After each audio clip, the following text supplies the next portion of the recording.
Hey y'all, Kurt Sussman here from TGT. We're here at Fan Expo Canada 2010 with the lovely and talented Lezley Davidson from Peeling Onions. How are you doing today, Lezley?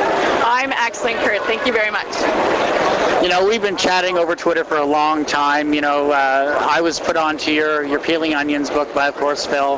He said, go to this. This is an amazing, wonderful comic by an amazingly talented person, and rightly so. You're amazing. But we're here at Fan Expo, though, looking at your Volume 1 and Volume 2 of Peeling Onions. But for those that have never actually read Peeling Onions, what is it all about? It's an autobio webcomic. It's basically a non-fiction narrative where I take certain stories from my life that have resonance and meaning to me and share them with the world. And of course, you've touched on a number of subjects in your life. You know, you've had a lot of touching topics and themes as well that have been very personal to you. And I'll leave that to, you know, those that actually read the books online or in print should definitely strike a chord with them too in some way, shape, or form. And I know it did for me as well. But you're here at Fan Expo, this amazing convention. Tell us a little bit about your art style as well. My art style.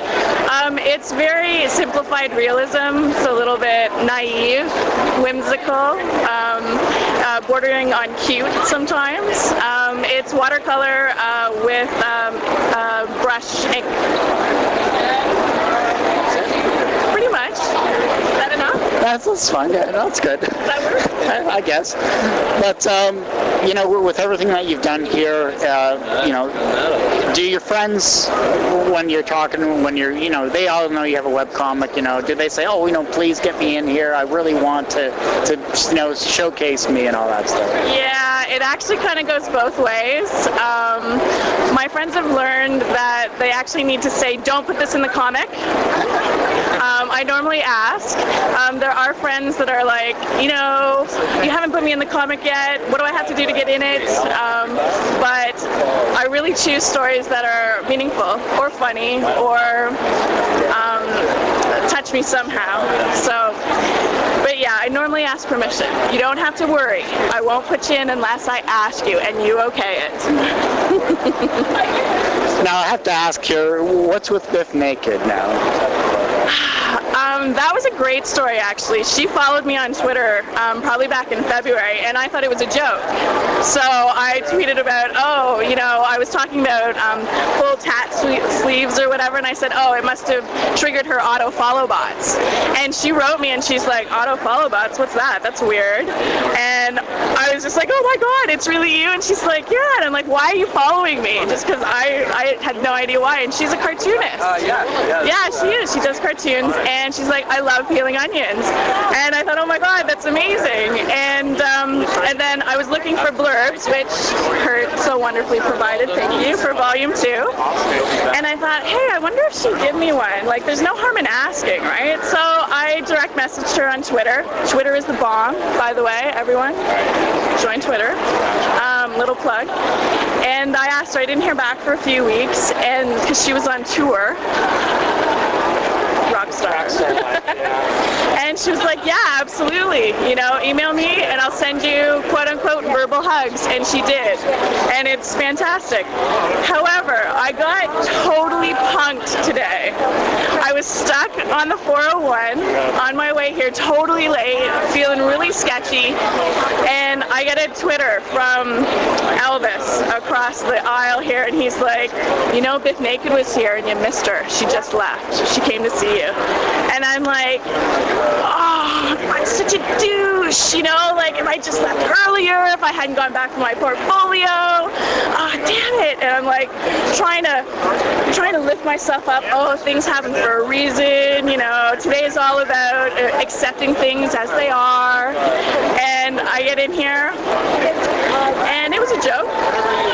Biff Naked was never here, okay? She was never here. It was just a big punk on me. So, yeah. Elvis. Yeah, you. I'm talking about getting punked. So, yeah, that was pretty cool. She's awesome. She's actually a fantastic woman. Great music, obviously. She's very, very spiritual, and she's what I consider to be, like, really definitive of divine humanity. She is that wonderful mix of brash and loud and fuck you and you know, all of that, and namaste and love and blessings and a real connection to the source of life. So I feel very blessed, actually, that she's taken a shine to peeling onions. Well, you know, and you were talking about Biff Nick and not yourself, obviously, but still. But with everything that you've done with Fan Expo, it's a huge convention. It's an amazing convention here as well. It's overwhelming right now. It's incredible. Like, I was late and I could not believe the lineup. You know, I had to finagle my way in and past the lineup. It's unreal. Like, I was here last year, but for some reason it didn't feel this massive and packed, and just the energy is so high. It's really fantastic. And I'm sweating like a pig, because it's just like so much going on. Well, with everything that's going on, though, eventually Fan Expo is going to close down. You're going to have to go home, down the 401 trail. What personal experiences are you going to take away from this convention? Personal experiences? Maybe not to trust everything you hear on Twitter. No, just kidding. Personal experiences is actually right now, preparation is what I'm really honing in on. I really went through this whole, like, you're a fuck up this morning for being so late. I also, I don't know, what am I going to take away? It's all about the people. It's all about the connections that I'm making with people. It's about the creators, the other creators, the fans that come through. I love meeting people who like the work. It's the best part of the entire convention, is meeting people who are like, hey, I love this, and that's so gratifying. That's what it's all about. Well, you know, it's been a wonderful interview. I finally get to track you down here. You know, it's a couple hours after. Sorry, I'm such a douche. But, you know, I really appreciate you taking the time to do this. You know, you've had a lot of fans walk through, even when we were interviewing Phil as well, when we came here, you know, a lot of people saying, hey, where's Lezley? What's going on? But that's great to see, because you have fans here. And, yeah, you know, it's so fantastic. It's really so fantastic. I work alone all the time. You know, you're at the studio, you're at the desk. If people aren't commenting on the website, you have no idea how people are accepting the work, or if it's connecting, or if you're making an impact at all. And then you come here and the people come and are like, I love this, I love what you're doing. And then I'm like, okay, it's worthwhile. This is valuable. Well, for those that want to go to the website, though, what is your website? It's peelingonions.com, which is peeling-onions.com. That's the website. All right. Well, hey, Lezley, thank you so much for having it. I'm so happy to finally meet you. Well, it's a pleasure meeting you as well, and thanks a lot, and have a great weekend. You too. Thanks.